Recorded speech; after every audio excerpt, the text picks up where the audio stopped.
Good afternoon and welcome to the First Friday Club of February 2022. I'm Father John Cusick. I'm the chaplain of the First Friday Club and have been on the board since we began way back now in ancient history, 1986.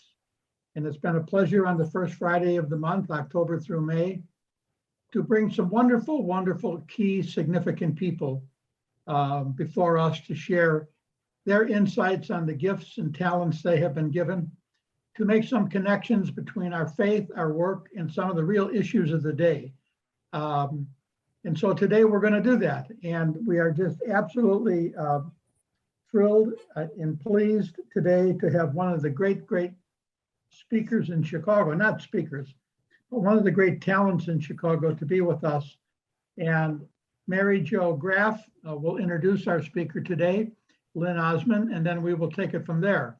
My father, God rest his soul, said the worst part of the winter weather in Chicago is the last 2 weeks of January and the first 2 weeks of February. Well, we're 4 days into the third week, and so it seems to me maybe we're rounding the corner in moving into more hopeful and positive weather times.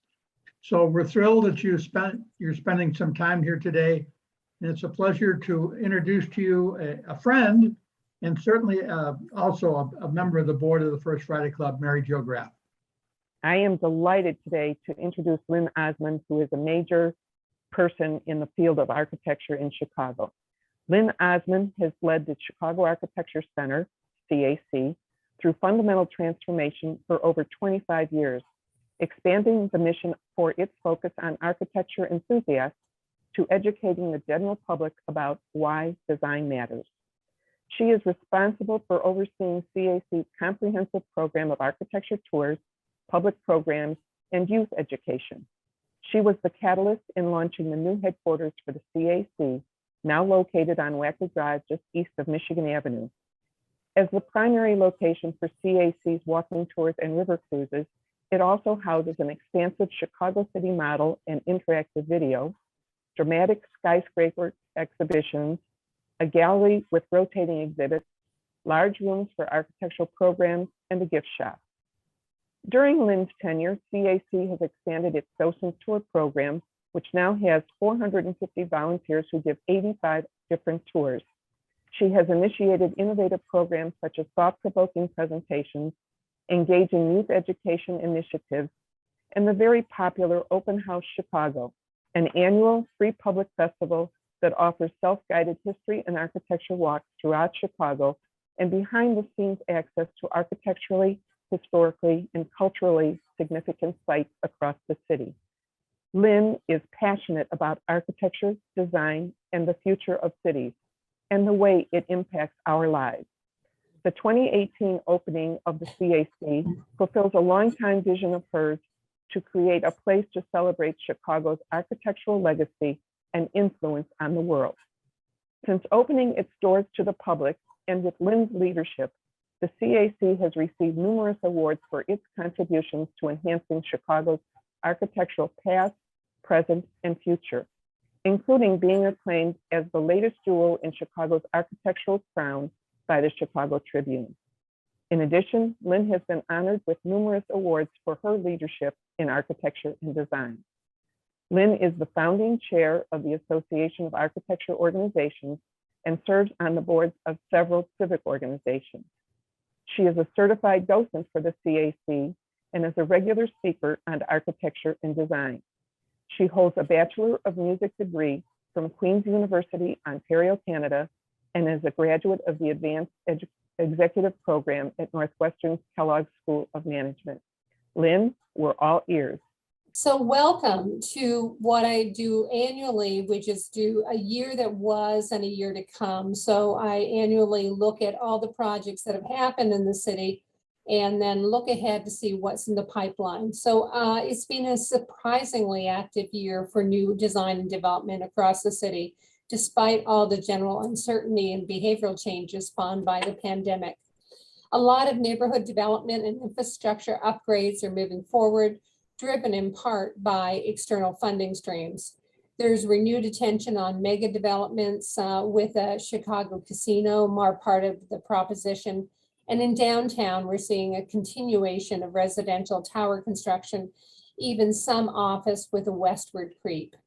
These and other trends in the built environment reveal some of the broad themes that we're tracking, around which I've organized this talk.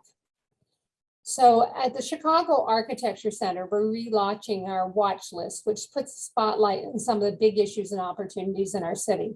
You can find the watch list on architecture.org, and it presents a roster of topics that we're committed to exploring through programs, exhibits, and the authoring of original content. So I bring that up today because this talk is arranged around some of those issues that we're looking at.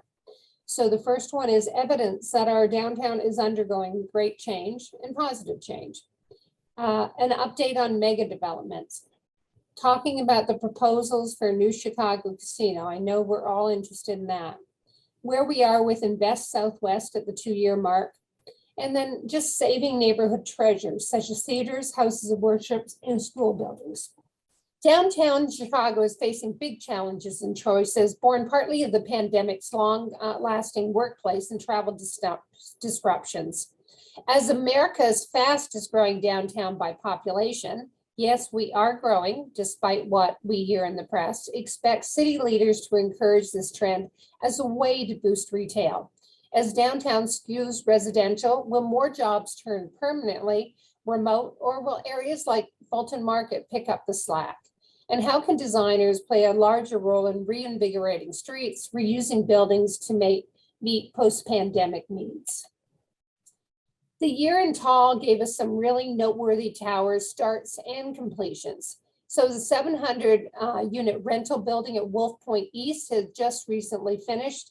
The third and final skyscraper on the site, Salesforce Tower, is rising rapidly. It's designed by Pelly Clark Pelly, and it'll go to 800 feet, about 150 feet taller than Wolf Point East. Salesforce will be bringing over 1,000 people to their regional headquarters here.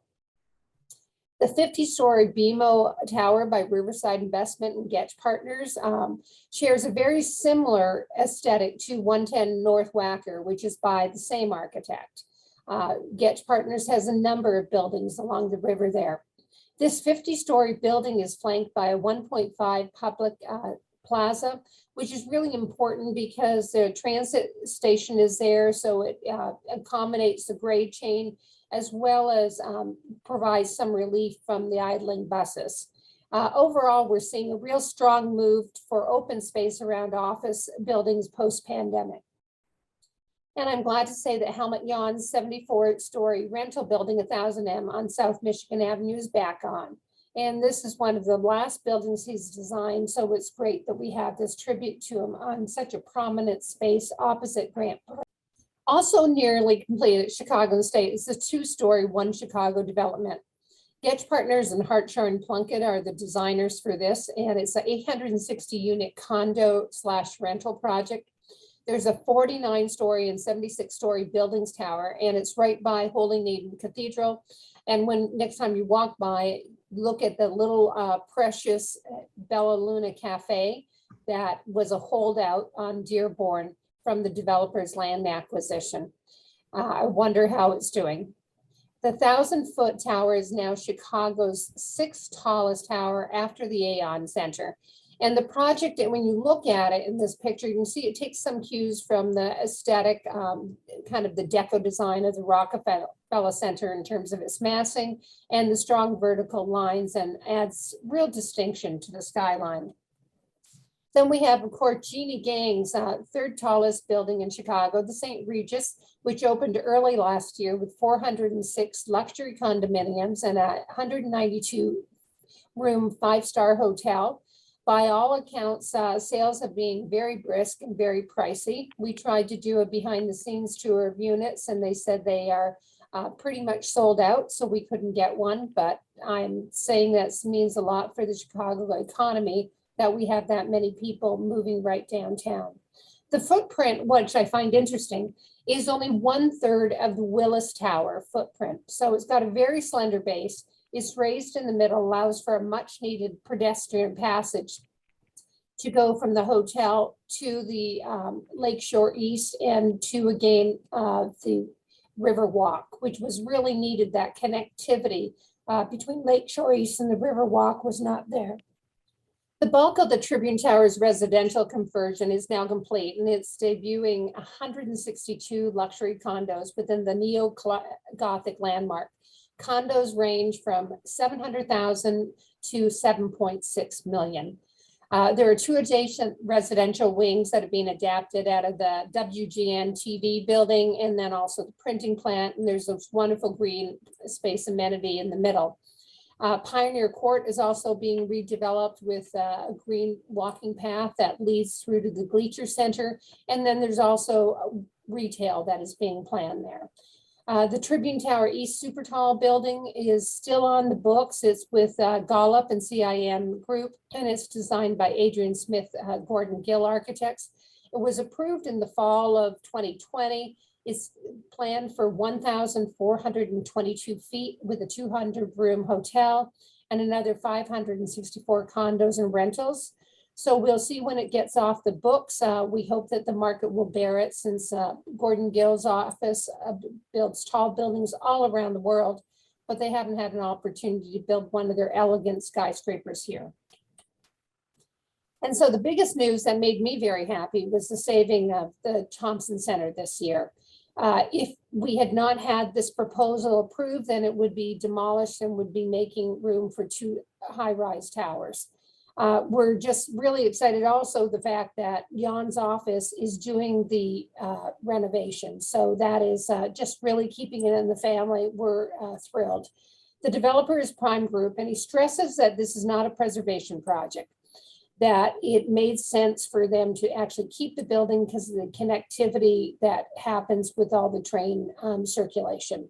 So a new glass curtain wall will be a major alteration, which will improve the building's energy efficiency and also take away from the distractions of the noise and also the smells from the food court, because it is an open office building. You can see from the photo that one of the big things is that there's going to be sheltered outdoor spaces with greenery, which will really take advantage of that very unencumbered corner that it's on. And then also there will be a new design which allows you to actually go into the street level and access the atrium, because many visitors come from around the world to see this building, but you can't really see a lot of it because of the guard station. So this allows the atrium to be open and clear for all. It's a $280 million renovation and expected to be finished by 24-25. The state will be actually buying back 30% of the office building. If we're to take the renderings as gospel, his iconic 17-story tower with its salmon and baby blue color scheme and incredible incredible lines and textures will be toned down quite a bit. And I'm sure some of you are happy because it is quite brilliant. But I do hope that they leave the original intent in there, where there's a middle ground, because it's such a wonderful, wonderful contribution in our city to the original postmodern treatments. You know, Fulton Market just seems hot and hip. It's got a lot of business every week. We're seeing a especially new project being drawn up and presented. Last week, it was a scheme for 1200 West Fulton from developer Fulton Street Companies and Hartshorn Plunkett as the architect and Moores Ajme as the design lead. This would be the largest project in the West Loop at 1.5 million square feet. It's got a 50-story apartment tower and a hotel tower, and then a 25-story office building and a 10-story life sciences building. So it's really massive. This is happening despite the fact that Fulton Market has a high vacancy rate. It exceeds the average for the larger downtown area. In the plainest terms, builders are betting on a return to normalcy for its workers, and they expect that there will be a lot of white collar workers that want to work close to where they live and to where the action is. Positive signs certainly abound. Google is looking to expand. The new spec office buildings, 800 Fulton and Fulton East, have all been well received. We're seeing Kimberly Clark, TikTok, all having offices in that neighborhood. So really a lot going on in Fulton Market. Fulton developers are also much into residential now. And part of that is thanks to the fact that Alderman Burnett has now allowed residential to go north of Randolph Street, which was not the case before. He wanted just office and retail in that space. So the zoning changes really spurred a lot of people to get in the residential market. And so Sterling Bay has a large project designed by Gensler that replaces the ADM tower in grain silos. Phase 1 has 2 buildings, one at 38 stories and another at 14. Plans for phase 2 include a taller building for with a total of 1,000 new residential.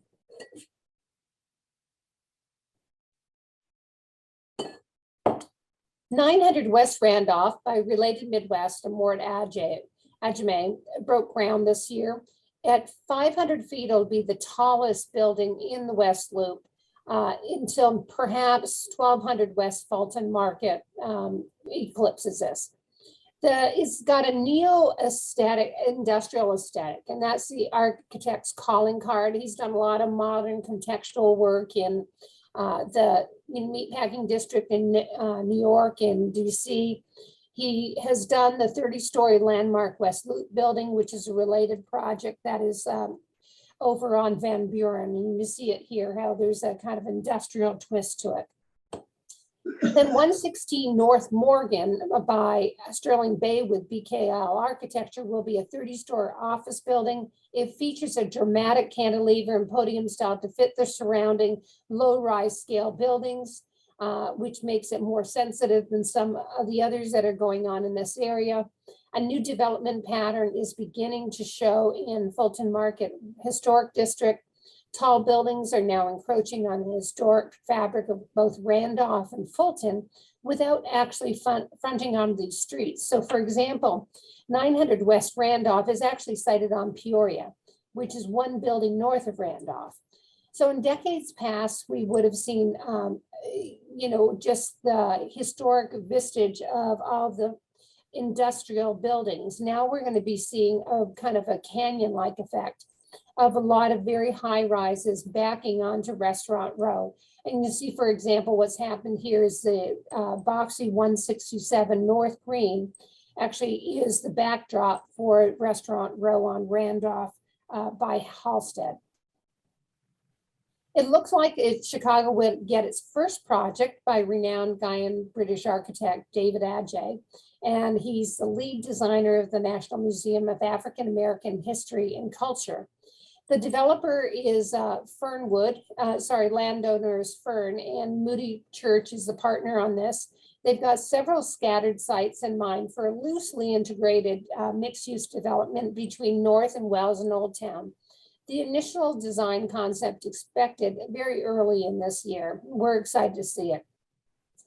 Some people consider a blank canvas. I guess we at CAC would like to see a few of the buildings in that saved, not the Treasure Island or the Shell Station, but Stanley Tigerman's Walgreens, that's at the corner of Wells and North. The North Federal Savings Bank, the Rintrust building, which is just this little glass box jewel at 100 North by Mays and Murphy. And I guess it's not going to get saved, but my favorite down there is the George Jetson style BP gas station, which is just so elegant on that corner. So it's hard keeping track of all the mega developments that we have envisioned for the city of Chicago. New schemes are hatched every year. Some are immediate and some are more feasible than others. And with a mega casino that is planning, there is now a prospect of an anchor with a casino going into one of these developments. So Related's project, the 78, is going to be one that is also looking at the gaming industry, invigorating it, I should say. And so their proposal is for the northwest conduit of the 78 for this to be doing it. And that's closest then to Roosevelt Road. Their partner on the project is Rush Street Gaming, which is Neil Bloom's company. And the lead designer on this is JGMA, and that is Juan Moreno. And I think it's a very exciting design. There's going to be retail, dining, a luxury hotel, performance spaces, and public open space surrounding the gaming operation. The most unexpected element is a 1,000-foot observation tower. This is probably the most accessible of all the projects by various modes of transportation. Drawbacks could be the amount of time it would take to complete such a huge scheme and the amount of backlash that from residents in the neighborhood. It's a very active residential group. And one of the things that is good is that the residential group is the South Loop in Chinatown, and they will be active, but it also, this project is also finally going to connect some of those major streets to go through to State Street, which will finally go through to Chinatown and connect the South Loop. So that the Related Midwest actually says they will put a temporary facility there to accommodate gaming until the whole facility is able to be developed. Discovery Partners Institute will be among the first buildings to break ground at the 78. Affiliated with the University of Illinois, the Tech Innovation Center will be located at 15th and Clark. Rem Koolhaus's Office of Metropolitan Architecture heads the design for the $250 million project, and it's a winner of an international design competition that included the likes of Foster and Partners and Jeannie Gang in the finalists. So very interesting to see Rem doing another building in the city. He has actually done the student union over at the IIT campus. There's also a plan for a 30-acre Chicago Tribune publishing site. There was a plan developed a few years ago that was mothballed finally in 2020. Now this site is being proposed as a new Bally's casino.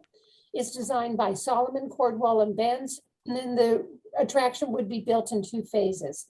The first phase will bring about 2,700 slots, a 100-suite hotel, an outdoor music venue, and foodie dining options.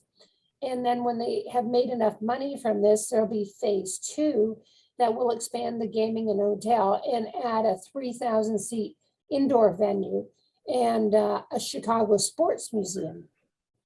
This is a very, very dense traffic area. Anybody who goes across Halsted would share my concern about how do we accommodate this in terms of our transportation systems in the city. So I think this is going to have a real holistic look at it to see how we can accommodate all these people on this site, people and cars. One Central is a mega development that has always remained a myth, but that didn't start Hard Rock hotels from partnering with them to look at developing a casino and a hotel resort. During their December presentation, the developers revealed that they will not require state funds to get this first phase done, which has really been one of the major problems with this development, is that they've always wanted state funding. Landmark Development is partnered with a Black-owned Loop Capital, making it the largest minority-led team proposing. And in addition to 3,500 gaming positions, there would be a 500 room hotel, as well as a 3,500-seat Hard Rock live music and experience venue. The project's received a fair amount of negative press in the past for its reliance on government funding, but we'll have to see now with this new twist how this goes. And then Bally's alternative proposal, so they've got 2 proposals in here, is for the 24-acre McCormick Place truck marshalling yards.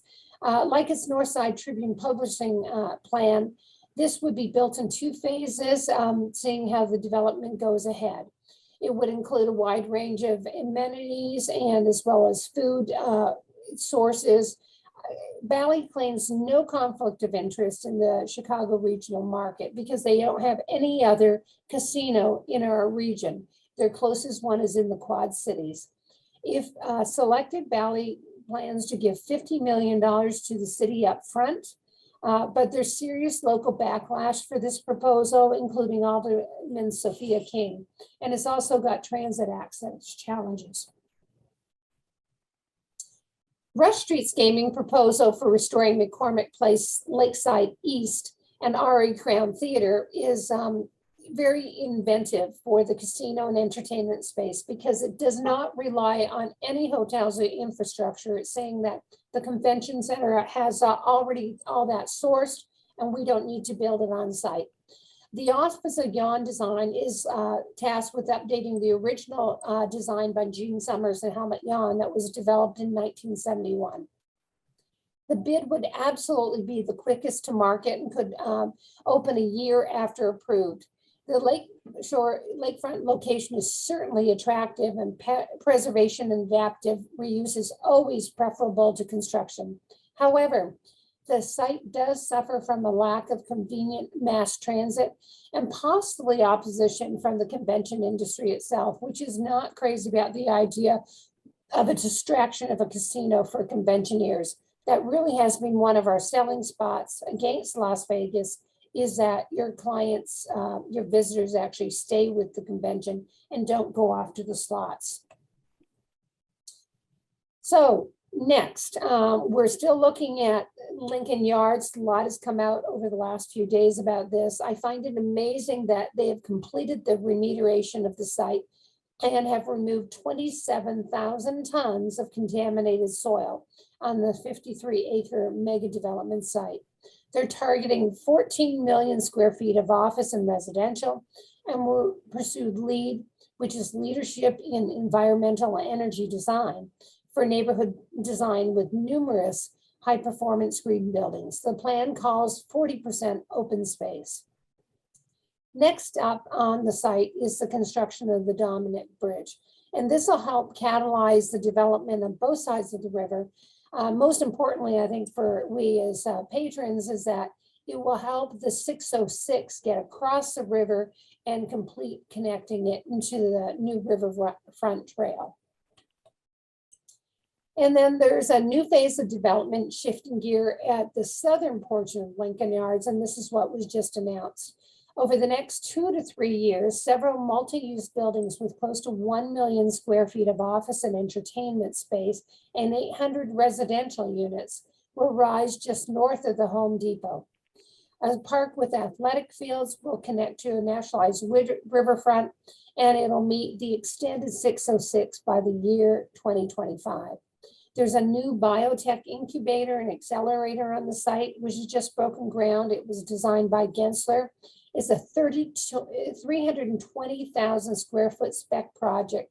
It offers flexible workspace configurations, which should be attractive to startups. And it's really going to be focused on serving minority and women-led companies. The building is expected to achieve the Well Health Safety Rating, as well as LEED certification. Goose Island is also on the cusp of transformation, as you can see from this slide here.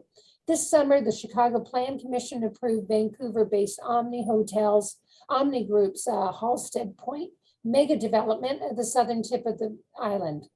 The 4-phase, 20-year proposal will eventually produce up to 2,650 residential units, plus office, retail, and a hotel. And the first of 5 planned towers, a 500-footer actually, is scheduled to break ground this year. 20% of the units will be designated as affordable and will be on site, which is so important to bring affordable housing to the downtown core.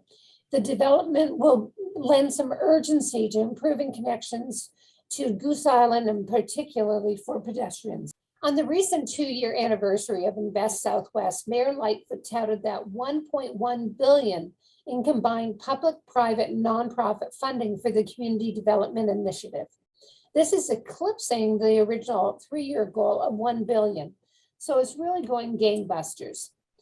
Shaped through neighborhood roundtables, RFPs went out to 9 of 10 community areas, with 1 still to come for Greater Roseland. 10 projects have been chosen for shovel-ready sites and are expected to see a lot of activity in the year to come. The projects share many similarities. Each includes affordable housing, retail, community service, public art, and new or improved open space. And the designs are very strong. This is a result of design excellence guidelines baked into the RFPs and a concerted effort to recruit local architects with a knowledge of the neighborhoods. I want to flip through a few projects to show how the variety and also the common threads that we have. So the first is looking at Englewood Square at 63rd and Halsted. Englewood Connect is an eco-food hub that will empower, employ, and feed local residents. The design is by SOM and TSN Studios. The project will adaptively reuse the landmark Green Street Fire Station as a commercial kitchen, establish a business incubator, create a community living room for local events, and repurpose vacant land with hoop houses that provide year-round farming operations. Public Plaza will serve as a focal point, gesturing to this intersection's past as a vibrant place of commerce and gathering for the entire community. Just think this intersection used to be the second largest retail location after State Street. Later phases will include a flexible market and also an event center. You can see the design is really quite beautiful. Mondale Redefined is an acre of land on Ogden. 48 of the project's 60s apartments are affordable. The site will host a grocery store, which is so important in the neighborhoods, a rooftop bistro, an outdoor plaza, and a standalone community center. The cube seen in the inset picture will house art shows, films, and other events. Chicago-based White & Company is the architect. This is happening close to the farm on Ogden, which is a 4-year-old hub for agriculture. So getting a lot of density of new activity happening on this quarter. This project for Austin at Chicago and Laramie will renovate the landmark Laramie Bank building with commercial uses that include a Chicago Blues Museum, bank branch, cafe, and business incubator. The developers are Heartland Housing and Oak Park Regional Housing, and it's designed by the local team of Valerio Dualt Train, Latent Design, and Bauer Latoza. Adjacent vacant land will be redeveloped as 72 mixed income apartments with a green roof, gardens, and a public plaza. This is going to be so exciting for the Austin neighborhood. Evergreen Imagine is the vision for Auburn Gresham. Responding to community pressure, an initial plan for one large apartment building was split into two on neighboring blocks at 79th and Green and at 79th and Halsted. A large range of amenities are on offer, but the community has been most vocal on wanting a grocery store. So I certainly hope the developers can attract one. Another landmark on the 79th Street corridor is the Healthy Lifestyle Hub. It consolidates important neighborhood services under one roof. It's now under construction with a gorgeous 1926 terracotta building with a 10 million grant and support from the Pritzker Traubert Foundation. You can see that in the upper left. So saving neighborhood treasures. I'm really proud to be Commissioner of Landmarks, and I'm just really excited to see some of the initiatives that are happening in the city. This is one that is certainly fabulous that it's finally coming to fruition. Cultural anchor for Bridgeport at 35th and Halsted. The Ramova Theater has sat vacant and crumbling for 30 years. That is until a plan was hatched to restore the theater as a live music venue and redevelop a connected structure with a restaurant and a brewery. The theater was developed in 1929 as a sister to Lakeview's Music Box. Bomber Vision and our rival Chicago are co-developers, and work is on track for the late 2022 completion. Chicago architect Stan O'Reilly is in charge of the adaptive reuse, and Kevin Hickey, chef owner of nearby Duck Inn, will take the helm. Theater restoration is often a long and arduous affair. Some advocates for saving the Central Park Theater have been at it for decades. There's a reason for optimism, however. With dedicated stewards and longtime owner House of Prayer, Church of God in Christ, and a new coalition of nonprofits and preservation advocates now pursuing landmarking and financing for what will be a 12 million to 25 million redevelopment. The 1917 structure was the first movie palace built by the prolific partner of Balaban and Katz and architects Rapp and Rapp. Thought to be the first theater anywhere to be offering air conditioning. It served as a blueprint for the even more glamorous Uptown, Netherlanders, Chicago, and Riviera theaters. And I hope that anybody who's an open house fan, open house Chicago fan, has seen this, and they're very dedicated congregation and part of our October festival. So as I mentioned, I'm a member of the Landmarks Commission, and I was honored to take part in the successful landmarking of the Little Village Art. It's an important precedent for protecting Chicago's Mexican-American cultural heritage. It was built in 1991. The two-story arch at 3100 West 26th Street marks the gateway to this bustling commercial district.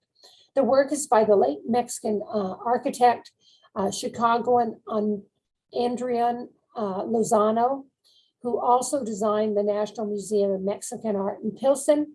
Mexico's president at the time, Carlos Salinas, helped commemorate the new structure on a visit to Chicago and presented the large clock tower that is affixed to the top of the arch. Also this past year in landmarking, both the Muddy Waters home and the Emmett and Mamie Till Mobley homes in North Kenwood and Woodlawn, respectively, received city protection from demolition. Both are also slated to become museums. Muddy Waters' great-granddaughter, Chandra Cooper, has plans for a Mojo Museum, part memorabilia, and a new recording and jam space for musicians. This home was always a place for musicians where they were in town to come over to Muddy Waters' house and to jam in his basement. So it's great to see that will be continuing. The Till home, meanwhile, may soon become a house dedicated to Till's memory and the history of the Great Migration, which is so important to Chicago. Local nonprofit developer Blacks and Green bought the property and will spearhead this very important project.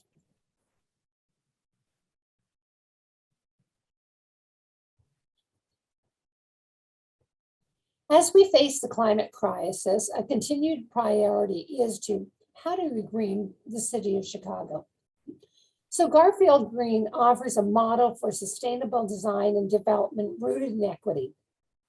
It is led by preservation of affordable housing and designed by Perkins and Will and Nia Architects.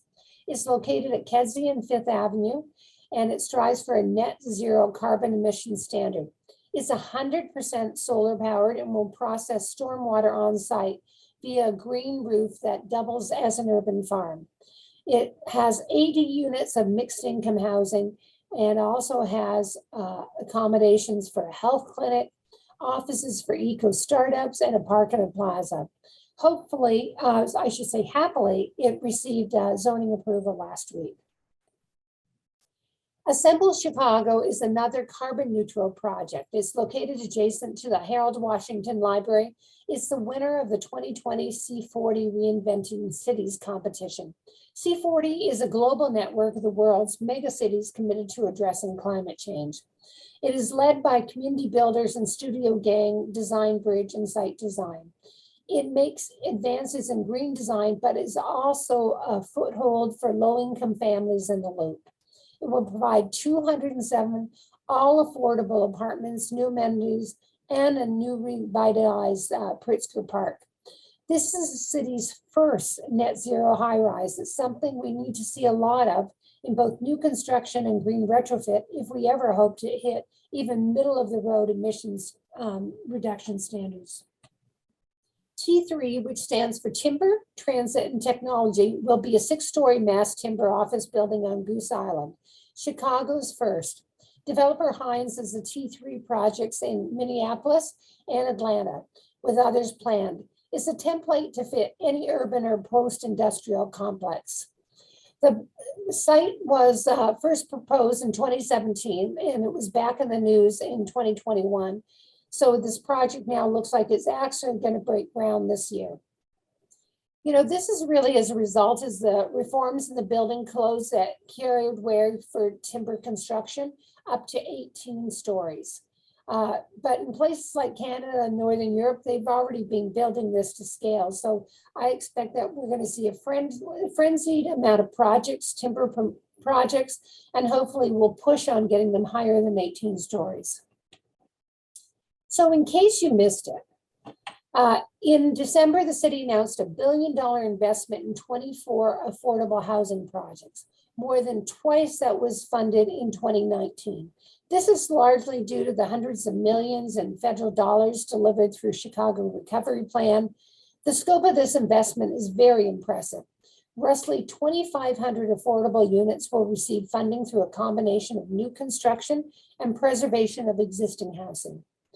18 of the 24 projects set to receive public money are considered transit-oriented development in low-income communities. 12 of these are in the south or west side. TODs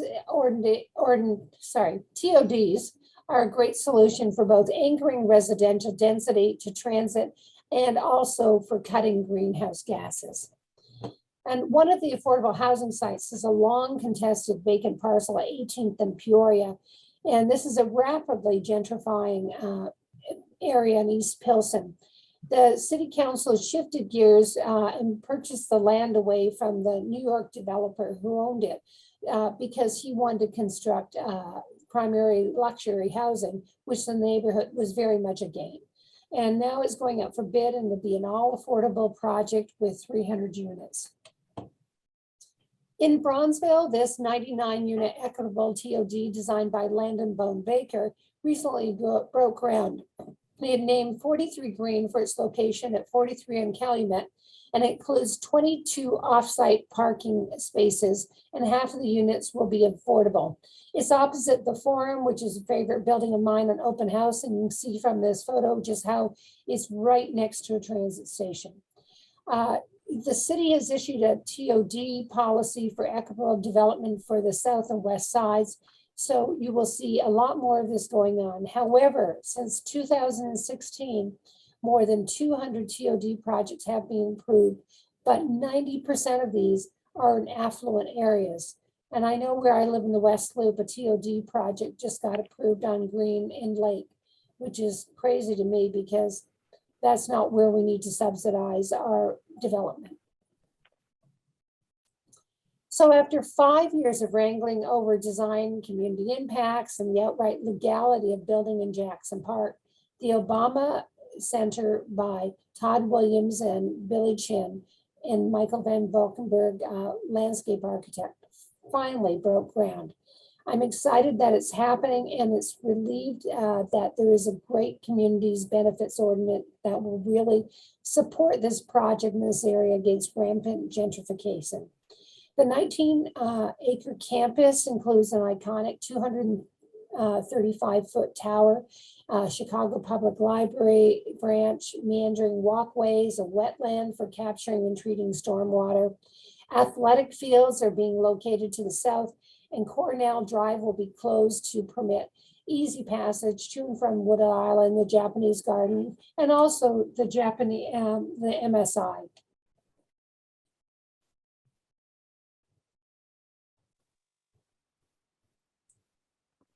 A new development springing up near the Obama Center is Woodlawn Central. It's a $600 million plan for the development of 8 acres owned by the Apostolic Church of Chicago along 63rd Street. A potential second phase would continue on the Metro Electric line. SOM, Gensler, and UFC and others are partners on this project. The plan has noble names of development without displacement. And this entails mixed income housing with spaces for Black artists, creatives, and entrepreneurs. It will meet Woodlawn Housing Preservation Ordinance's requirements for a minimum of 30% affordable housing. The developer hopes to break ground in 2023 with a substantial amount of it completed in 2026. However, to accomplish this in such a short time frame, he's going to have to look at having modular construction from New York-based full stack modular. And one of the Loop's most glaring eyesores, the deteriorating 125-year-old State and Lake Station, is being replaced by this wonderful modern design from SOM. The airy and bright look with an expansive glass canopy is keeping the other new L stations along Wabash, looking at what you see on Washington and Wabash, and also the Cermak McCormick Place.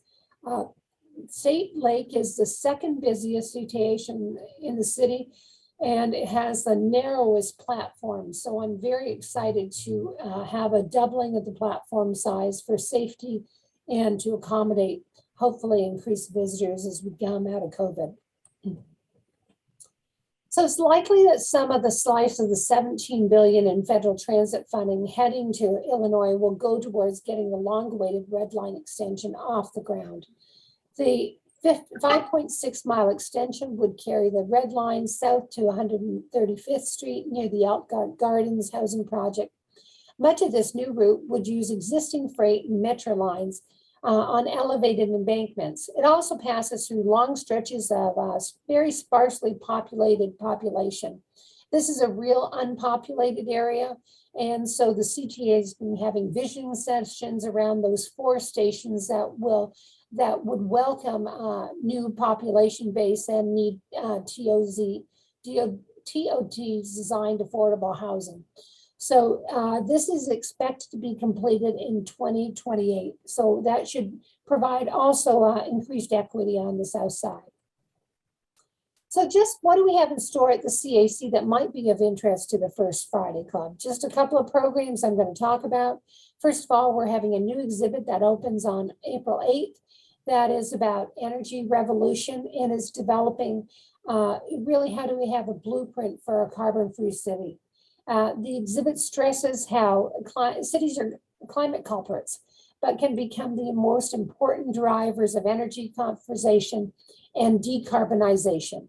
And it also has a playbook of a call to action of how all of we can participate.